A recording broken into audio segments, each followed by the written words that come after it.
Office വിവാദത്തിൽ Sasthamangalam councillor R ശ്രീലേഖയെ പിന്തുണയ്ക്കും വിധം പ്രസ്താവന നടത്തിയ കോൺഗ്രസ് നേതാവും കവടിയാർ കൗൺസിലറുമായ KS ശബരിനാഥന് മറുപടിയുമായി Vattiyoorkavu MLA VK Prashanth. BJP അവരുടെ അജണ്ട നടപ്പിലാക്കുമ്പോൾ MLA ആയിരുന്ന ശബരിനാഥനെ പോലെ ഒരാൾ എന്തിനാണ് അതിന് കൂട്ടുനിൽക്കുന്നത് എന്ന ചോദ്യമാണ് പ്രശാന്ത് ഉന്നയിച്ചത്. ഇത്തരം തിട്ടൂരങ്ങൾക്ക് ശിരസ് കുനിക്കുകയാണെങ്കിൽ കേരളത്തിന്റെ സ്ഥിതി എന്താകും എന്ന് അദ്ദേഹം ആലോചിക്കണം. ശാസ്തമംഗലത്തെ ഓഫീസ് മണ്ഡലത്തിലെ ജനങ്ങളുടെ സൗകര്യത്തിനാണെന്നും ശബരിനാഥന്റെ സൗകര്യത്തിനല്ലെന്നും VK പ്രശാന്ത് വ്യക്തമാക്കി. VK പ്രശാന്തിന്റെ വാക്കുകൾ ഇങ്ങനെയാണ്: എന്തുകൊണ്ട് ഓഫീസ് അവിടെ എടുത്തു എന്നതിന് ഉത്തരം ഇതാണ്. എന്റെ മണ്ഡലത്തിലെ ആളുകൾക്ക് എല്ലാ സമയത്തും കടന്നു വരാനുള്ള സൗകര്യത്തിനാണ് ശാസ്തമംഗലത്തെ സ്ഥലം കണ്ടെത്തിയത്. 7 വർഷക്കാലമായി സുഗമമായി അവിടെ പ്രവർത്തിക്കുകയാണ്. BJPയുടെ ഭരണസമിതി അധികാരത്തിൽ വന്നപ്പോഴാണ് ഏതോ അജണ്ടയുടെ ഭാഗമായി MLA അവിടെ നിന്ന് മാറ്റണമെന്ന് ഒരു ചർച്ച ഉയർത്തിക്കൊണ്ടുവരുന്നത്.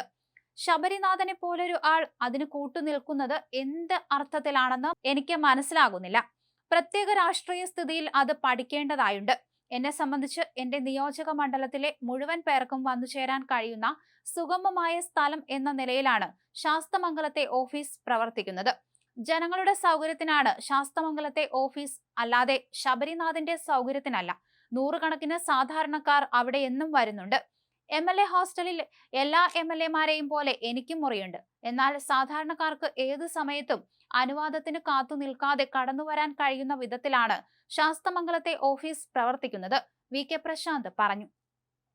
മാർച്ച് 31 വരെയുള്ള വാടക തുക അടച്ചിട്ടുണ്ട്. ആ കാലാവധി കഴിഞ്ഞ് ആലോചിക്കാമെന്ന നിലപാട് VK പ്രശാന്ത് ആവർത്തിച്ചു. MLA ഹോസ്റ്റലിൽ സൗകര്യങ്ങളുള്ള മുറിയുണ്ടായിട്ടും എന്തിന് വാടക കെട്ടിടത്തിൽ താമസിക്കുന്നുവെന്നാണ് KS ശബരിനാഥൻ ചോദിച്ചത്. MLAമാരുടെ ഓഫീസ് സ്വന്തം മണ്ഡലത്തിലെ വാടക കെട്ടിടത്തിലാണ് സാധാരണ ഉണ്ടാവുക. MLA ഹോസ്റ്റലിൽ മുറികളും കമ്പ്യൂട്ടറും പാർക്കിങ്ങും ഉൾപ്പെടെയുള്ള സൗകര്യങ്ങളുണ്ട്. അതുപേക്ഷിച്ച് ശാസ്തമംഗലത്ത് നിൽക്കുന്നതെന്തിനാണെന്നും ശബരിനാഥൻ ചോദിച്ചു.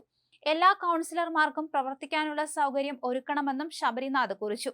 നേരത്തെ തിരുവനന്തപുരം കോർപ്പറേഷന്റെ ശാസ്തമംഗലത്തെ കെട്ടിടത്തിൽ പ്രവർത്തിക്കുന്ന വട്ടിയൂർക്കാവ് MLA ഓഫീസ് ഒഴിയണമെന്നാണ് ശാസ്തമംഗലം കൗൺസിലറായ ആർ ശ്രീലേഖ ആവശ്യപ്പെട്ടത്. തന്റെ ഓഫീസ് സൗകര്യപ്രദമായി പ്രവർത്തിക്കുന്നതിന് പ്രശാന്ത് ഒഴിയണമെന്നായിരുന്നു ആവശ്യം. ഇതേ കെട്ടിടത്തിലാണ് മുൻ കൗൺസിലറിനും ഓഫീസ് ഉണ്ടായിരുന്നത്. എന്നാൽ മുറി ചെറുതാണെങ്കിലും MLA ഓഫീസ് പ്രവർത്തിക്കുന്ന മുറി തനിക്ക് വേണമെന്നാണ് ശ്രീലേഖ പ്രശാന്തിനെ അറിയിച്ചത്. അതേസമയം ശ്രീലേഖയ്ക്കെതിരെ കടുത്ത ഭാഷയിലാണ് മന്ത്രി GR അനിൽ പ്രതികരിച്ചത്.